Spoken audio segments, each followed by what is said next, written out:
Bonjour, bienvenue dans l'entretien de France 24. Bonjour Marion Van Rentergem. Bonjour Roselyne.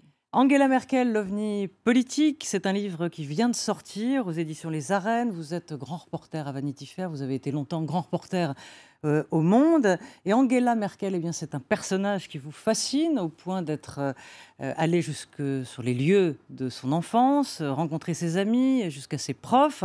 Un travail, une enquête difficile car il n'y a pas plus secret que la chancelière allemande. Elle a connu Bush, elle a connu Obama, elle a connu Trump, Chirac, Sarkozy, Hollande, Macron. Alors pourquoi elle dure Mouti, comme on l'appelle? C'est vrai que ça paraît un peu étrange, cette situation de cette chancelière qui ne bouge pas pendant les vagues de dégagisme et qui résiste à toutes les vagues de dégagisme que nous connaissons, nous, particulièrement en France. Et pas seulement, elle a connu plusieurs, au moins quatre premiers ministres britanniques, comme vous le disiez, 3 présidents américains, je ne sais combien, au moins 6 présidents du Conseil italien. Et elle reste là. Alors, c'est dû d'abord à l'Allemagne, parce que l'Allemagne se porte bien et n'a pas très envie de changer. C'est dû, je pense, au monde extérieur, qui est dans une forme de turbulence de plus en plus accentuée, avec l'élection de Trump, maintenant qui joue avec Kim Jong-un, Vladimir Poutine, le Brexit, etc. Tous ces axes qui sont en plein changement et qui finalement donnent une sorte de raison d'être à cette personne qui n'est pas spécialement brillante, spécialement Oui. réformatrice, mais qui a le mérite d'être attendue. On sait ce qu'on a avec elle et les Allemands sont contents de leur stabilité. Alors justement, Alistair Campbell, l'ancien spin doctor de Tony Blair, écrit la préface de votre livre. Alors lui, il a une réponse sur la question pourquoi elle dure. Il dit « Les leçons de l'histoire ont insufflé au peuple allemand une maturité dans la conception du pouvoir ». Qu'est-ce qu'il veut dire par là? Je pense que l'Allemagne, telle qu'elle est aujourd'hui, est essentiellement construite sur son traumatisme, le traumatisme de la Deuxième Guerre mondiale et du nazisme, et que c'est une des choses admirables dans la démocratie allemande d'aujourd'hui, c'est à quel point elle s'est construite en bâtissant toutes sortes de contre-pouvoirs et de contre-feux à cette idéologie totalitaire et pour faire en sorte que plus rien de cela ne puisse arriver. Donc il déteste l'idée d'un leader absolu, on pourra y revenir justement, c'est pour ça que Merkel n'a aucune envie d'avoir un pouvoir, d'exercer un pouvoir politique en Europe ou dans le monde.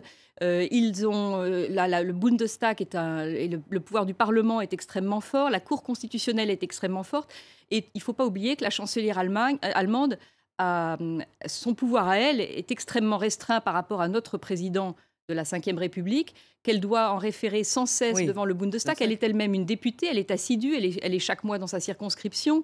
Elle doit répondre des exigences de la Cour constitutionnelle et finalement, elle est toujours en balance et ce n'est pas un pouvoir absolu, loin de là, et elle doit en référer à toutes les institutions qui l'entourent.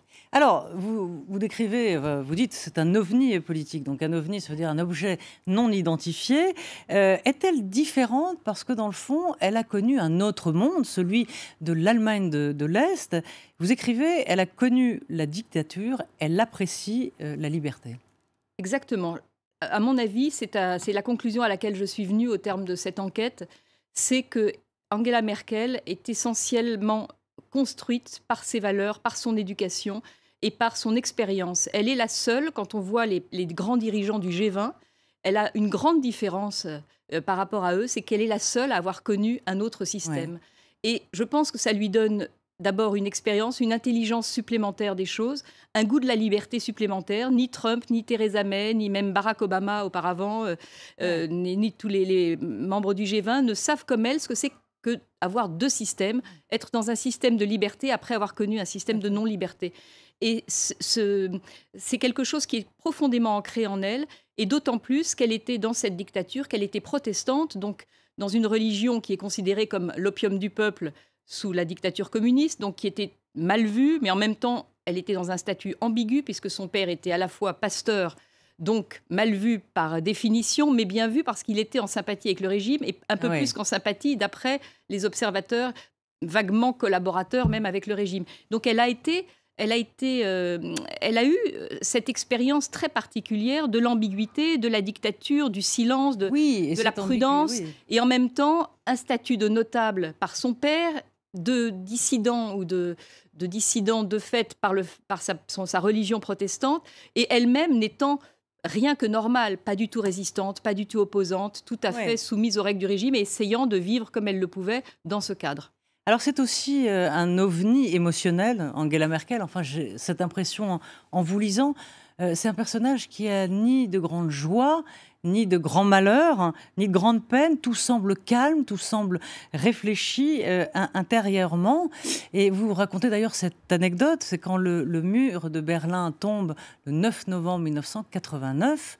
Eh bien, justement, il n'y a pas une explosion de joie chez elle. C'est extraordinaire cette scène. C'est vrai que quand on voit, nous, on se souvient tous de ces... Enfin, quand on est aussi vieux que vous et moi, Oui. on se souvient tous de cette expérience, le monde entier, la planète en effervescence, en ébullition, les soldats qui venaient se serrer la main des deux côtés, la porte de Brandebourg qu'on ne voyait plus. Les morceaux de mur qu'on ramassait. Ces morceaux de mur qu'on ramassait, la joie, l'explosion de joie. Et elle, donc, elle sort du sauna, comme elle y va tous les jeudis avec sa copine. Elle traverse par le checkpoint et puis elle se retrouve, comme tout était un peu en désordre, elle se retrouve dans un appartement chez des inconnus, elle boit un verre et puis elle rentre tôt parce que finalement elle a du boulot le lendemain, elle se lève tôt et qu'il n'y a pas que ça à faire. Donc une espèce d'étonnante indifférence, d'étonnant calme. Alors vous dites c'est une grande matheuse, hein, vous avez rencontré son prof de maths qui dit j'ai jamais vu une élève si bonne. Donc ça lui donne cette pensée logique. Hein. Donc dénuée quand même, on va dire, de sentiments. Et donc Angela Merkel n'est pas un ange, puisqu'elle s'est tuée, et en l'occurrence, elle tue son mentor, Helmut Kohl, dans le Phase. Vous avez raison de relier ça aux mathématiques, parce que je pense qu'elle a une intelligence très très vive, contrairement à ce qu'on peut dire, elle a l'air un peu d'une mémère comme ça, apathique. C'est une intelligence supérieure, ça son prof de maths. C'était très intéressant qu'il me dise c'est l'élève la plus douée qu'il ait jamais eue de sa vie. Il s'en souviendrait, même si elle n'était pas devenue chancelière d'Allemagne, m'a-t-il dit. Et elle avait une capacité à raisonner différemment des autres. Là encore, une différence. Elle trouvait des solutions aux problèmes qui n'étaient pas celles des corrigés académiques et qui étaient parfois plus rapides. Elle était aussi extrêmement obstinée dans sa manière. Elle ne lâchait jamais un problème en cours de route. Elle allait toujours jusqu'au bout. Et ça va avec sa conception du pouvoir aujourd'hui. Elle est extrêmement méticuleuse. Autant Sarkozy que Hollande me racontaient comme... ça les agaçait, eux, les Français qui adorent se gorger de grands mots. Elle était toujours, elle, dans le détail, à rajouter un cependant, un néanmoins et un parce que. Donc, eux, ça les énervait un peu, mais elle était toujours très méticuleuse. Et je pense que, comme vous le dites, dans sa capacité à accéder au pouvoir, en tuant très scrupuleusement et finalement très méthodiquement les uns et les autres. La tuer avec méthode, comme pourrait dire avec méthode, Hollande à propos d'Emmanuel Macron. Exactement. Alors, c'est aussi un ovni politique, et vous l'écrivez parfois au fil des pages, étonnant parce que la politique, c'est quand même de la séduction. Or, vous revenez souvent sur le fait qu'Angela Merkel est habillée comme un guide de haute montagne, elle n'est pas très chic, et surtout pendant son enfance, et vous y revenez souvent qu'elle est mal habillée, mal sapée. C'est étonnant aussi d'avoir réussi en n'étant pas dans la séduction. Ça suscite chez moi une forme d'admiration parce qu'elle contraste totalement avec ce qu'on connaît du pouvoir en France. Oui. Et on a l'impression que d'abord la France n'est pas guérie de son monarchisme. On adore le faste, les dorures, les plombs, les tralala, les grandes musiques de fanfare, etc. et les fastes élyséens et versaillais. Et elle prouve qu'on peut être la femme la plus puissante du monde, elle est souvent désignée comme ça, la femme de la première puissance européenne, en étant totalement simple et dépourvue de tout apparat. Donc ça provoque chez moi une forme d'admiration. Mais il y a aussi une simplicité à gouverner. Et je pense que si elle a un physique, une forme de neutralité dans son physique, qui fait qu'elle ne dérange personne. Ouais. Et je pense que si c'était une femme très jolie, très séduisante, un peu sexy, elle susciterait des vannes douteuses de la part des hommes et la jalousie des femmes. Elle n'en serait pas là. Je pense que sa neutralité participe de son assiduité au pouvoir. Et enfin, pour finir, votre premier chapitre, c'est 5 minutes avec Mouti. Donc c'est le moment de votre vie. Vous avez réussi à l'approcher, parce que c'est vrai qu'elle est assez farouche avec les journalistes, quels qu'ils soient, allemands ou même internationaux. Et vous la rencontrez, vous dites, je suis comme une midinette. Comme C'est une dingue, quand même. midinette. Parce que Merkel, on peut pas dire que... C'est vrai que je pense que je suis assez seule en mon genre par rapport à ça. Mais autre grande différence avec nos présidents français, qui sont des grands bavards, leurs conseillers aussi, on appuie sur les boutons, ils vous racontent des tas d'anecdotes. En Allemagne, ça marche pas comme ça. Ouais. Et elle a construit une sorte de système où elle ne donne pas d'interview, sauf à la presse régionale. C'est très important, évidemment, les pour les Länder en Länder. Allemagne. Donc ça, elle donne parfois des interviews. Et la presse internationale, elle donne des interviews groupées quand elle a vraiment quelque chose à communiquer.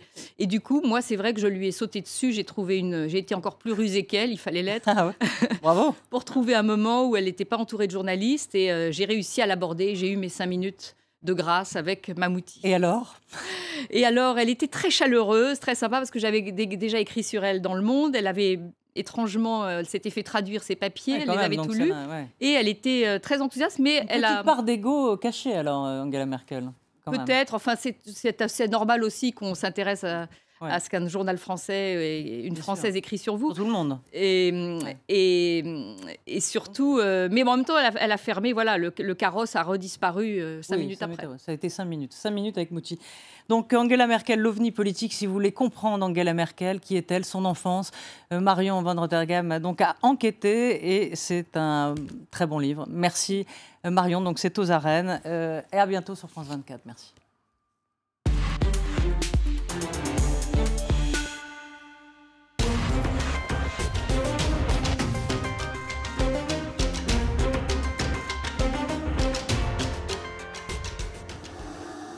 Il y a 2 ans, comme chaque matin, Ntabiseng Mabouza attendait le bus pour aller au travail.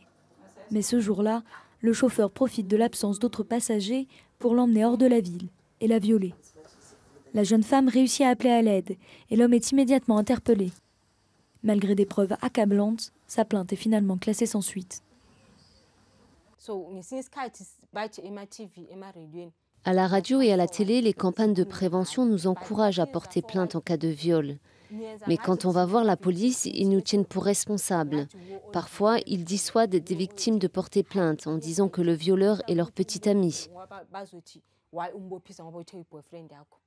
Mabouza et son mari pensent que l'affaire a été étouffée. Ce cas est loin d'être isolé. En Afrique du Sud, moins de 10% des affaires de viol aboutissent à une condamnation devant la justice. Beaucoup de victimes et leurs familles sont frustrées et même désespérées par la situation. Ils ont l'impression de lutter contre un système et pas seulement contre leurs agresseurs. Ils doivent se battre pour que la justice fasse son boulot. Chaque jour dans le pays, près de 150 viols sont recensés en moyenne par la police. En réponse à ce climat angoissant, les cours d'autodéfense pour femmes se multiplient. De son côté, le gouvernement sud-africain veut durcir sa politique. Une 60aine de tribunaux spécialisés dans les infractions sexuelles ont été mis en place. Début août, le ministre de la Police a également lancé une campagne de lutte pour protéger les droits des femmes. Il faut que la population retrouve confiance en la police. Nous devons apporter une solution à ces millions de personnes qui dénoncent l'incapacité de nos forces de police à traiter correctement ce problème. Plus aucune femme ne devrait être renvoyée d'un commissariat sans avoir été entendue. Cette année, plusieurs manifestations ont été organisées suite à des agressions violentes contre des femmes. Pour lutter contre le sentiment d'impunité des agresseurs et le silence des victimes qui domine encore largement la société sud-africaine.